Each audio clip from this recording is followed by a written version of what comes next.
E aí pessoal, vamos iniciar então nossa aula de instalações hidráulicas prediais. Eu sou Paulo Henrique Almeida, professor de instalações hidráulicas, dou aula em algumas instituições presencialmente em Belo Horizonte e estou apresentando agora essa aula online para vocês aprenderem, conhecerem um pouco mais de como eu trabalho e também terem a oportunidade de entrar nesse mercado de projetistas hidrossanitários. É um mercado que dá para ganhar bastante dinheiro aí, viu pessoal?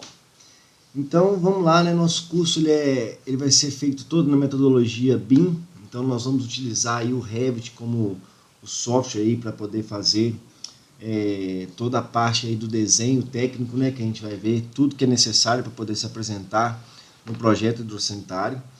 E vou disponibilizar para vocês também uns blocos no AutoCAD, que é a parte de detalhamento. Então vocês vão ter lá detalhamento da instalação do vaso sanitário, instalação da pia. A gente vai ter isso aí feito no AutoCAD. Eu posso até ensinar para vocês como é que faz isso no Revit também, mas como a gente já tem isso pronto e já é muito bem detalhado, eu disponibilizo para vocês e eu ensino só a importar esse detalhamento, beleza? Tem também a apostila teórica que vai estar disponibilizada aí para vocês também. É uma apostila que eu desenvolvi. Ela acompanha diretamente os slides que a gente vai ver aqui, tá pessoal? Então, quem tiver com ela aí vai estar acompanhando aí certinho o que for passando de slide a slide. Tem aí a cronologia perfeita junto com a apostila. Às vezes o que eu estou falando aqui, às vezes não vai estar no slide, mas eu vou falar e na apostila vai estar descrito. Então é sempre legal estar com ela aí em mãos. Vai ter um modelo de projeto que a gente vai estar trabalhando em cima dele, né? Nós vamos trabalhar numa casa de 2 pavimentos.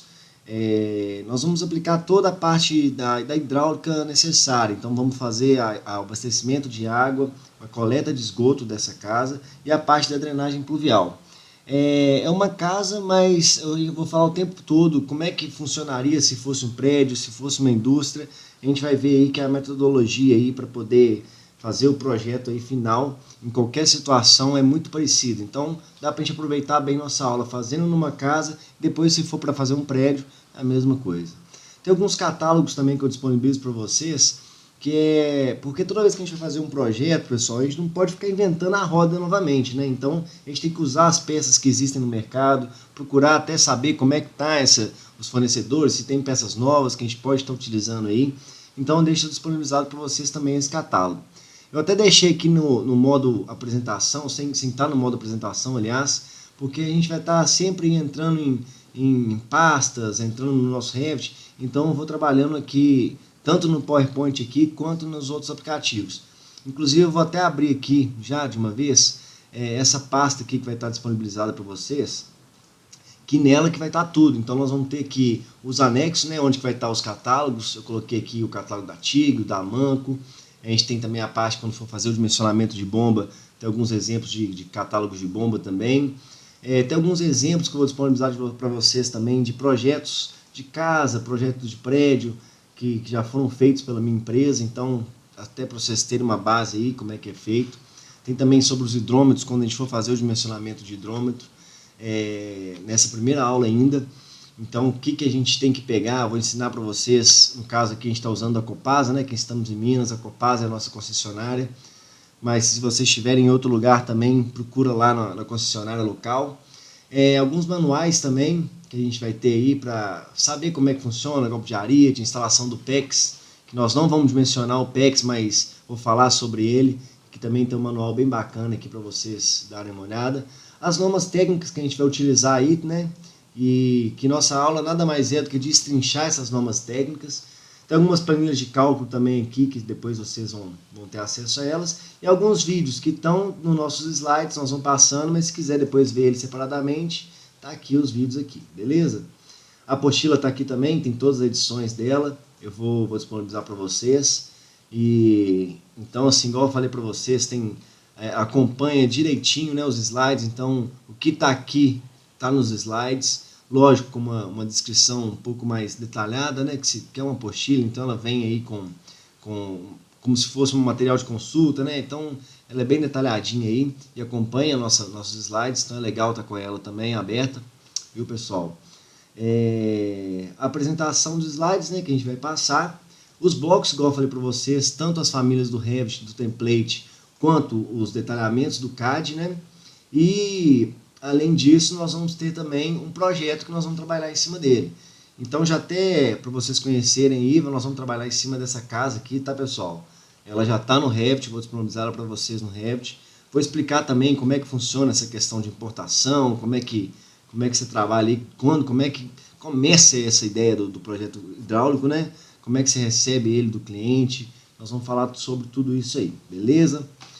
Então vamos lá, os conceitos básicos aí da nossa hidráulica. Primeiro a gente vai trabalhar em normas, né? A gente vai iniciar então falando sobre a instalação de água fria. A norma que a gente tem que adotar aí é a 5626, tá?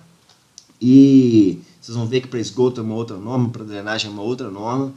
Mas iniciando aí com água fria então. Que a primeira coisa que eles falam lá na norma? Primeiro é garantir a potabilidade da água.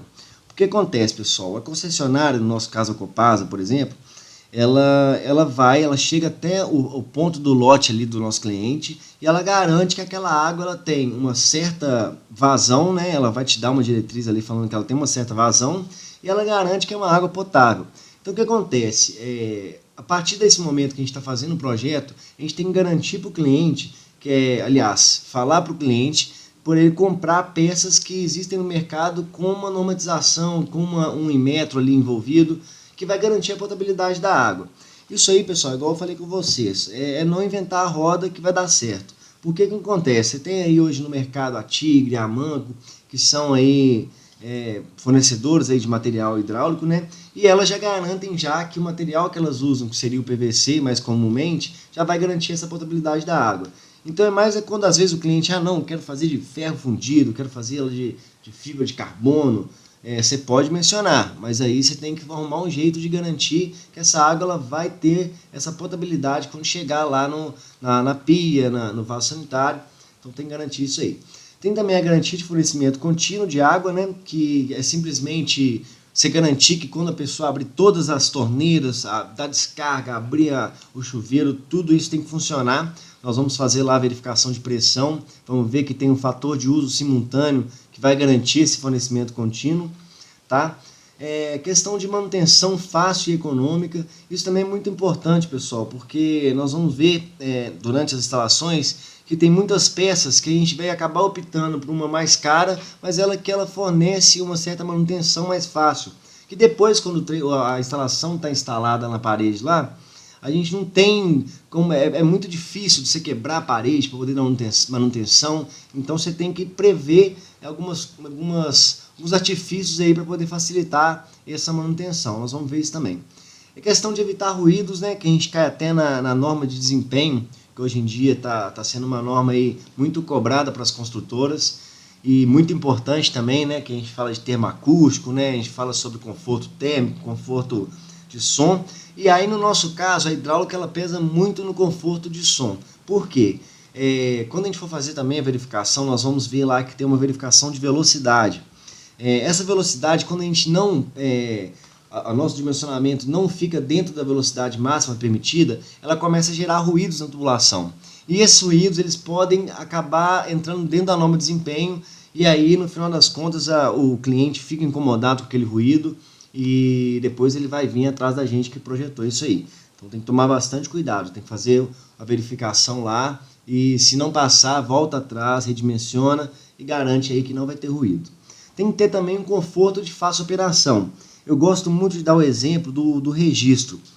Aquele registro que nós vamos ver também qual que é a diferença entre eles, mas no caso seria o registro de gaveta, que ele fica ali o objetivo dele seria fechar ou abrir o fluxo de água de um determinado cômodo sanitário. E o que acontece? O registro é uma das únicas peças que fica exposta. Então ela é feia. Quando você vai olhar na parede, você sempre tem um registro ali que acaba que não é bonito, né? Então o pessoal coloca ele mais no cantinho possível ali do banheiro, né? Vamos dizer no banheiro.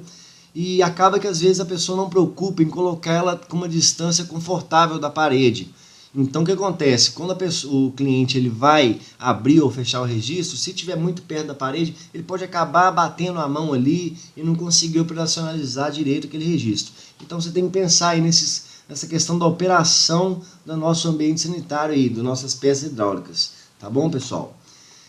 Então, qual que é o conteúdo do projeto? A gente vai estar trabalhando aí com traçados, né, das nossas tubulações e o dimensionamento delas. Então, tanto quanto a água fria, a água quente, a questão dos esgotos, nós vamos dimensionar também o barrilete, nós vamos falar o que é isso mais para frente, como é que dimensiona ele, e a questão da drenagem de água pluvial, que também é muito importante aí, principalmente para o pessoal aí que vai fazer uma reutilização de água, né, que hoje é muito importante e acaba também gerando uma certa economia aí. Se a pessoa tiver muito jardim, tiver alguma coisa que consegue aproveitar uma água de chuva, é muito importante fazer essa captação e a reutilização de água.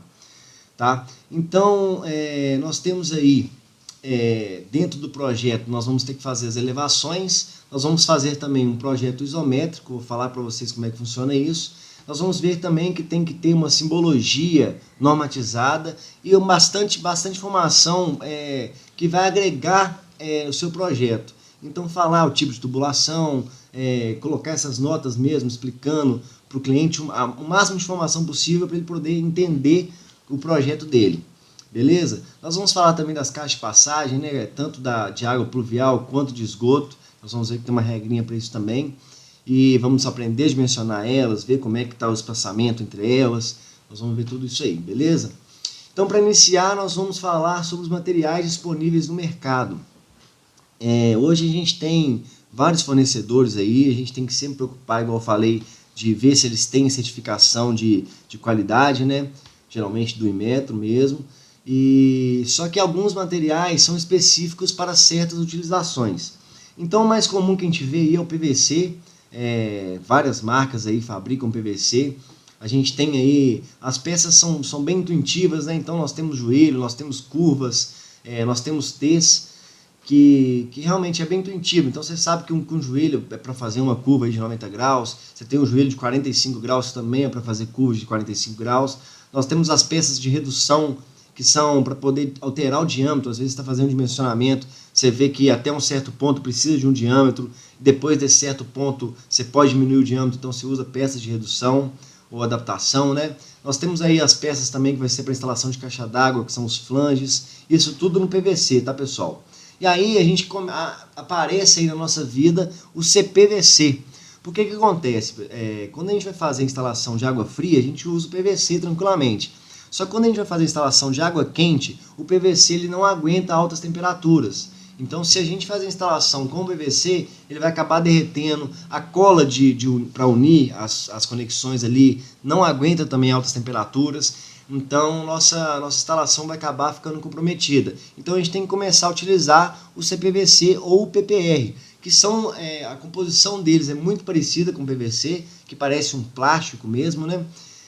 Só que ele tem uma resistência maior à térmica, resistência térmica maior. Então a gente pode utilizar o PVC, ele já aguenta altas temperaturas. E não pode usar o PVC para água quente.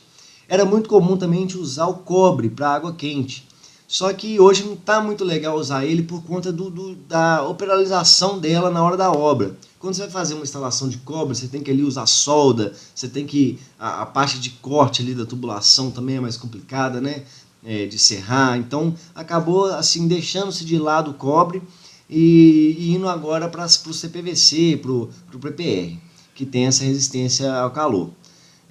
Antigamente também, quando ia usar o cobre, você tinha que fazer um envelopamento, né, com aquela espuma ali para poder manter a temperatura, que ela tinha a característica de ser resistente à temperatura, mas também ao mesmo tempo a temperatura que corria da água ali acabava se exalando, né? Então você perdia a temperatura durante o caminho aí da água.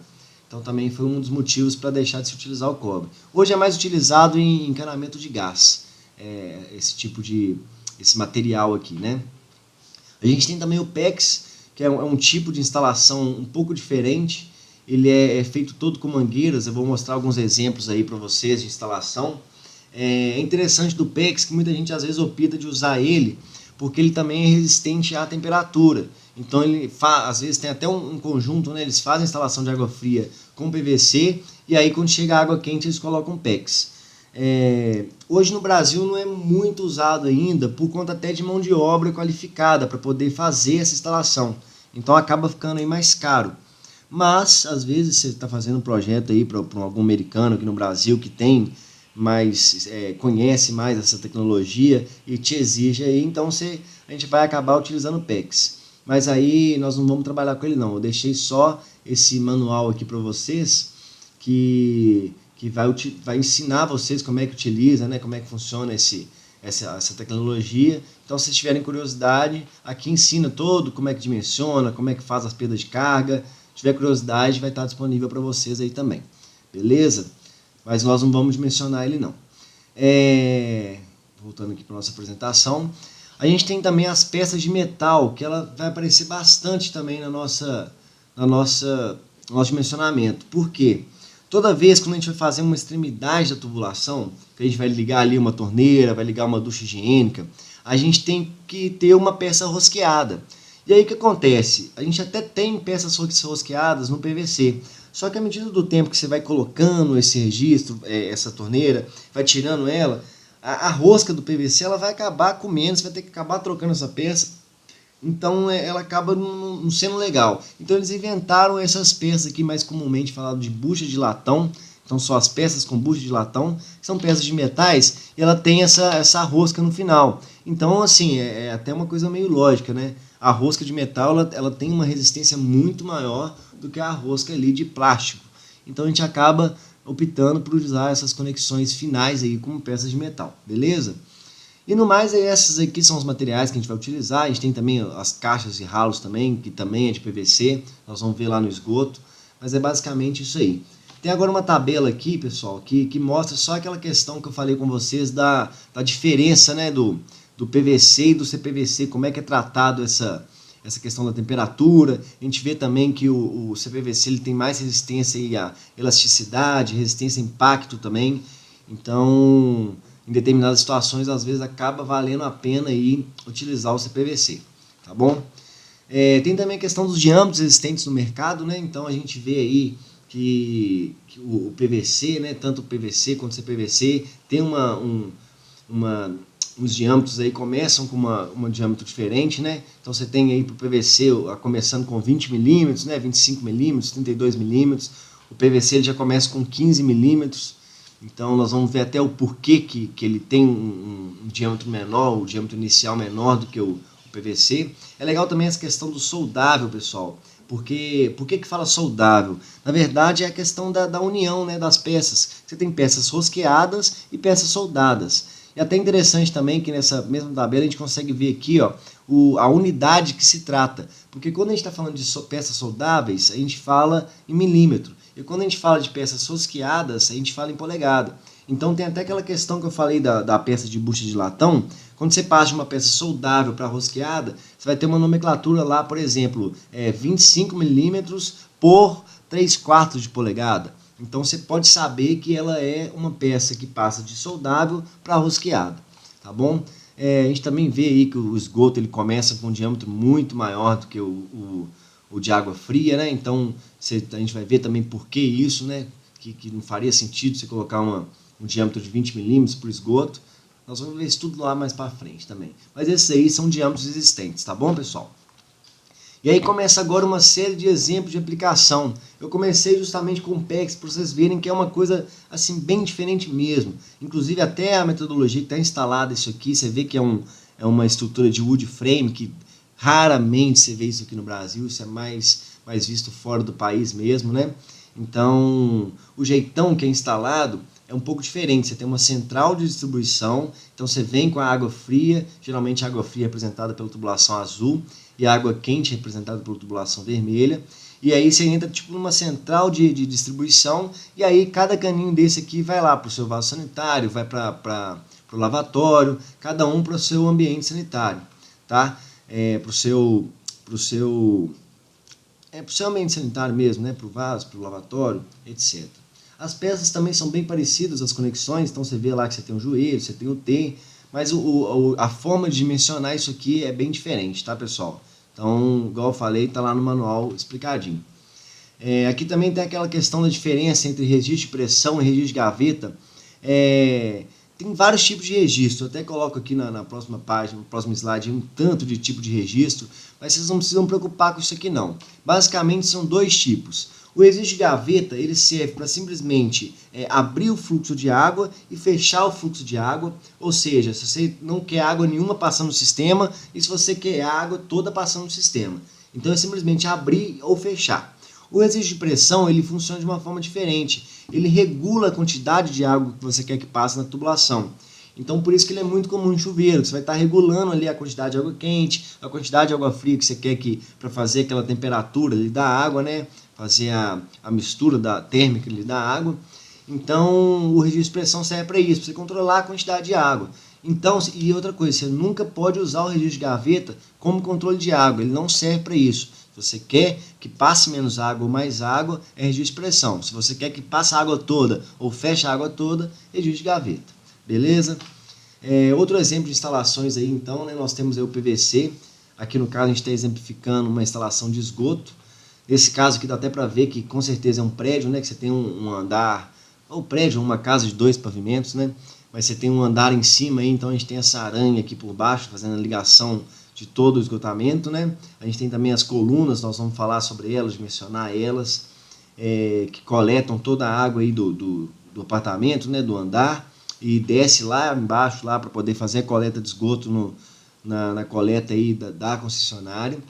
A gente tem também o PVC aqui, utilizado agora tanto para esgoto, né? Quanto para instalação de água fria. E aqui a gente vê também que tem até uma diferença aí na tonalidade das tubulações. Então as tubulações de CPVC, elas são aí elas têm uma tonalidade mais clara, né? É como se fosse um bege bem clarinho, e a de PVC já é um marrom bem característico aí. A gente consegue identificar também a questão das buchas de latão, tá vendo? Tanto para água quente, né, quanto para água fria. Você tem as peças aí com roscas. Aqui dá para ver bem bacana, né, que você consegue identificar a rosca aqui, né? Então você vê assim que realmente tem uma diferença, você tem que fazer essa instalação separada, tá bom? Outro exemplo aqui de instalação do PEX, no caso, tá vendo? Então você chega numa central de comando, e aí dessa central aqui que você distribui uma mangueira por mangueira mesmo. Então uma mangueira para cada aparelho sanitário. Então você vai uma aí para o vaso sanitário, uma mangueira separada para a pia. É uma metodologia completamente diferente aí das tradicionais aí do Brasil. Igual eu falei para vocês também, tem gente que opta, né, de misturar o PVC com o PEX, né, por conta dessa característica térmica que ela tem de resistir a altas temperaturas. Então você tem aí nós temos aí o T-misturador, né, que vem com a água fria do PVC e vem com a água quente, aí no caso do PEX, para poder fazer essa mistura, mas nunca usando o PVC para água quente. Então você vê aí que mesmo optando por misturar duas metodologias diferentes, a gente tem que tomar esse cuidado aí, beleza? Então vamos lá, pessoal, iniciar agora a nossa parte de dimensionamento, de fazer nosso projeto hidrossanitário. O que acontece? O cliente, primeiramente, ele vai chegar até você e vai falar assim, eu quero fazer o projeto hidrossanitário da minha casa. Então, a primeira coisa, vai perguntar para ele, e aí, você tem um projeto arquitetônico? Se ele falar que não tem, aí nem adianta, não tem como você nem começar a fazer esse projeto. Você tem que ter uma arquitetura definida, até para você saber quantos vasos sanitários tem, quantos lavatórios, até para você dar preço em cima disso aí, né? Então, a primeira coisa é a gente pegar o projeto arquitetônico e analisar ele. Então, geralmente, a gente tem aí um projeto aprovado, né? Então, ele tem aí plantas baixas, a gente tem aí os cortes também, que são alguns desenhos básicos, alguns detalhamentos básicos que tem hoje para toda a prefeitura exige, né? Então, a gente tem que ter um projeto desse para poder iniciar nossa concepção hidráulica. E a gente tem que analisar essa arquitetura para poder ver como é que está funcionando o esquema sanitário dela. Identificar mesmo quantos banheiros tem, onde que estão esses banheiros, para a gente começar a fazer nosso estudo. E aí, como a gente está usando a metodologia BIM, a gente vai estar usando o Revit, a gente precisa também que o arquiteto forneça para a gente aí um projeto modelado em 3 dimensões, para a gente poder aí trabalhar com a nossa instalação hidráulica dentro aí do projeto 3D, então, beleza? Então tem que exigir isso aí para a gente poder fazer nosso projeto no BIM, tá bom? Então a gente vai analisar a nossa arquitetura. A primeira coisa é definir, né, onde que tem as áreas hidráulicas. Então aqui no 3D a gente já pode começar a fazer isso aqui. Então olhar aqui nosso primeiro pavimento, né? Nosso primeiro pavimento aqui então, ó, vamos pelo 3D. A gente já consegue identificar aqui que nós temos, tem até uma caixa d'água aqui já, depois eu vou apagar esses canos. A gente tem aqui um banheiro, né, com uma pia, um chuveiro aqui e um vaso sanitário. Nós temos aqui também um lavabo, né? Vou abrir pela planta baixa por enquanto. Então nós temos aqui, tá vendo? Ó, temos um banheiro aqui, né, completo no caso, né, com chuveiro, com lavatório e vaso sanitário. Temos um lavabo aqui agora sem chuveiro. Temos também um banheiro de casal aqui com banheiro, né, hidromassagem, um chuveiro aqui à disposição que o arquiteto preveu, né? Se a gente também vê que tem alguma coisa muito incoerente, a gente pode informar para o arquiteto aí também. Que hoje o pessoal costuma colocar um tanto de chuveiro, começa a inventar uma moda aqui nos banheiros, principalmente de suíte, de casal, né? Então a gente pode acabar dando uns toques aí pro arquiteto também. Tem uma área gourmet, né? Nós temos aí área de serviço. Então identifica mesmo onde que tem pontos que a gente tem que chegar com a água. Lá embaixo a gente consegue ver, ó, que está com um nível diferente, tá vendo? 796, então é um andar de baixo. A gente tem também lá uma jacuzzi, né? Um spa, que a gente tem que jogar água para lá também, coletar o esgoto dele. Então nós vamos trabalhar com isso tudo aí. Se a gente for até pro pavimento de baixo, né? A gente já vê lá o spa. Então no caso a gente está com um pavimento subsolo agora. A gente vê também que tem mais 2 banheiros lá embaixo, completo, né, com chuveiro, lavatório, vaso sanitário. Tem uma área de serviço aí também. Então, a gente primeiramente identifica esses pontos. Está identificado, a gente consegue até dar preço, ver o nível de dificuldade aí, quantos ambientes vai ter que ser feitos, consegue dar o preço aí para o cliente. Beleza? Definido isso, outro ponto também que a gente tem que ver é a questão da curva topográfica. Então, também vai estar disponibilizado aí no nosso projeto arquitetônico, para a gente estudar como é que vai ser feito principalmente o escoamento de esgoto. Então, por exemplo, essa casa mesmo aqui, olha só o que acontece com ela. A gente vê que a frente dela está aqui na rua, e aí nós temos um caimento, temos um subsolo, né? Ou seja, a gente tem que descobrir para onde que tem que ir esse esgoto. Por sorte, a gente tem na diretriz que a Copasa passou, nosso esgoto ele vai sair no fundo do lote. Então nós temos aí uma gravidade aí que está ajudando a gente aí no escoamento de esgoto. Então isso aqui é muito importante, a gente analisar a topografia do terreno. Então no caso aqui a gente viu que tem um terreno que tem um declive bem grande no nosso caso aqui que a gente vai fazer. E se realmente nossa captação de esgoto fosse nessa rua de cima, a gente já ia ter que falar uma má notícia para o nosso cliente, porque como a gente tem uma parte aqui de subsolo que tem esgoto, o nosso esgoto não consegue subir essa rua. Então a gente teria que talvez fazer um sistema de bombeamento, ou então sugerir fazer um tratamento de esgoto desse subsolo aqui, com alguma fossa séptica, um sumidouro, alguma coisa assim, ou então subir com esse esgoto aqui para cima. Como igual eu falei para vocês, a gente teve sorte, nosso esgoto está escoando para cá, a gente analisa a topografia e vê que realmente vai funcionar aí nosso sistema de coleta. Beleza? Então, está analisado nossa curva topográfica, beleza, certinho. Outro ponto também importantíssimo de definir, de analisar, que também é definido pelo arquiteto, é a questão da posição da caixa d'água. Então, a gente vê na nossa arquitetura aqui também, principalmente, geralmente na planta de cobertura, né? A gente identifica que o arquiteto sempre coloca uma posição ali, um castelo d'água, que até dá um efeito aqui, vamos ver na fachada. A gente tem um efeito aí sempre do castelo d'água, né? Para poder fazer uma alimentação indireta, nós vamos ver isso aí também. Então a gente identifica, ele até coloca geralmente lá qual que é o tamanho da caixa d'água. Então nesse caso ele me falou lá que é uma caixa d'água de 1000 litros. A gente também não vai se prender isso, tá pessoal? Nós vamos aprender aqui a dimensionar essa caixa d'água. Às vezes pelo dimensionamento nosso, a gente precisa de uma de 1500 aí, já informa para o arquiteto, ó, caixa d'água que você falou aí que tem que ser de 1000 litros, não dá. Então às vezes tem até que aumentar o tamanho desse castelo d'água, né? Porque às vezes é de 1500, é um pouco maior.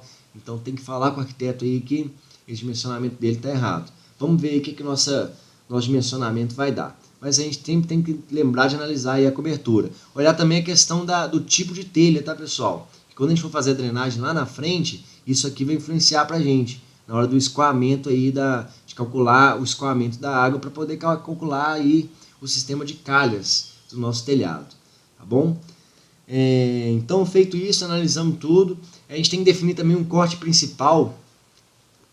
Vamos lá no nosso corte principal. Então, a gente vai ver que nossa arquitetura tem vários cortes, né? Então, a gente tem aqui esse corte AA. A gente identifica aqui esse corte que passa aí longitudinalmente aí na nossa casa, né? O corte AA, nós temos aí o corte BB também, e a fachada, mas enfim, o que seria o corte principal? O corte principal é onde que fala onde está o nosso reservatório. Então olha só, esse aqui no caso seria o nosso corte principal. Isso aqui é importante, pessoal, essa definição do corte principal, porque quando a gente for fazer a verificação da pressão, a gente vai ver que a gente tem que pegar do ponto onde começa a captação da água para distribuição, que no caso seria o fundo do reservatório, até o ponto onde vai chegar a água. Então aqui, por exemplo, a cozinha, aqui tem uma torneira, né, uma pia de cozinha. Então a gente tem que saber qual que é essa diferença de nível, a altura do fundo da caixa d'água até a cozinha. Ou seja, a gente tem que pegar por um corte principal para poder definir essas alturas. Beleza? Então está definido o nosso corte principal aí. E depois a gente tem que fazer uma limpeza da arquitetura. No nosso caso aqui, eu já fiz essa limpeza para a gente, tá, pessoal? Então eu já estou disponibilizando para vocês esse arquivo aqui todo limpo. Então vocês já não tem que limpar nada. Essa questão de limpar, o que é isso? Deixa eu só... Aqui eu estou até dando uma limpada também. Eu vou tirar essas tubulações aqui, que já estavam feitas. Limpar a arquitetura é o seguinte: quando o arquiteto está fazendo o projeto, ele vem aqui, ó, ele quer deixar o projeto mais bem visual para o cliente. Então ele começa a colocar aqui móveizinhos, né? Então ele coloca aqui o sofá, ele coloca a cama aqui no quarto, né? Ele sai colocando um monte de enfeite para poder o cliente ter uma noção de como é que está sendo a distribuição dos cômodos aí da casa dele. Então aqui até no projeto arquitetônico a gente consegue ver que ele sai colocando um monte de enfeitezinho, tá vendo? Então a limpeza da arquitetura é simplesmente tirar isso tudo aí. A gente coloca, deixa só o que a gente precisa, tá vendo? Deixa só o vaso sanitário, só o lavatório. Inclusive, às vezes acaba faltando aí, no caso que a gente está faltando a área de serviço nossa, não tem aqui o tanque, né? E a máquina de lavar. Depois a gente vem incluindo isso tudo aí conforme a arquitetura. Mas é deixar a arquitetura realmente o mais limpo possível, tá vendo? Deixar sem nada. Vamos deixar só o que a gente precisa mesmo, só os ambientes aí que a gente precisa. Então a banheira deixa ela aí, né? A jacuzzi lá embaixo a gente também já deixa ela lá, né? E deixar limpo para a gente poder começar a trabalhar sem ter móvelzinho e até para poder pesar o arquivo também. Quando o arquivo começa a ficar cheio de coisa, né? A janela voando aqui.